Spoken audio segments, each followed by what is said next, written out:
My training from acting and writing was to always personalize something, your story, and find something that was deeply personal for you, so that the external journey might be exciting, but at the core of the story was something that really, really mattered to you. So I wrote an episode where the main character, Sam, he leaps into the body of a kid who's a hot rod racer, right? So I grew up in Van Nuys. It was just like American Graffiti, where kids had fast cars. And my mother gave me a thing called an AMX, which she didn't realize was the fastest car on the road. It was the fastest, it's like a 390 engine. And this thing was a rocket ship. So I remember my mom giving me this used car and then driving it. I can't believe she gave this to me. So I knew that world of cruising the boulevard.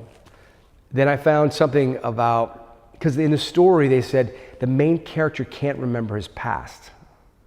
So I was thinking about something that was personal to me, where my sister had married the wrong person, and I knew it was the wrong person, but I couldn't stop her.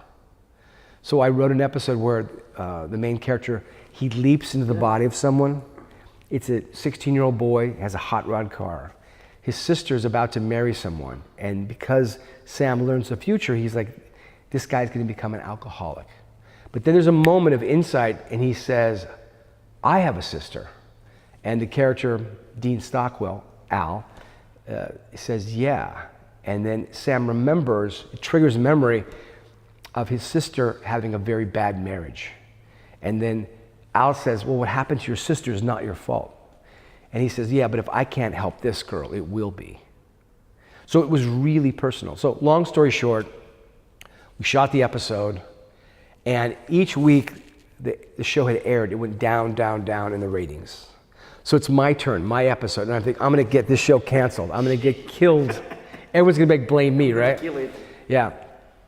And then I found out that ABC was gonna show The Winds of War, which was a $50 million miniseries, opposite my episode. So I'm dead mad,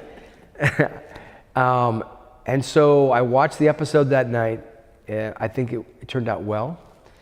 And the next morning, I get a phone call from the executive producer's secretary. The guy's name is Don Belisario, the producer. Yeah, I know. Yeah, Don wants to see you. I'm like, oh shit. Get in here right now. So I'm driving there for my execution. Sure. Yeah. So I walk into his room. He says, sit down. I sit down. He goes, I have something for you to look at. He hands me a piece of paper. The piece of paper is basically, it was a fax from Brandon Tartikoff, who is the president of NBC, the most powerful man at NBC. And it's a smiley face, and it says, now I believe. And I looked at it and I said, what happened? He says, your episode, for some reason we can't figure out, beat The Winds of War. And he says, you're now a producer on Quantum Leap. And she shook my head. I'm like, it was like out of a movie, right? I wouldn't even write that scene because it's, yeah. He said, I'm gonna go up to the top of the tower where the executives of Universal are. We have a meeting. We're gonna sit down and figure out what the hell happened. Because again, why would the things, And so he comes back 2 years, he comes back 2 years, 2 hours later.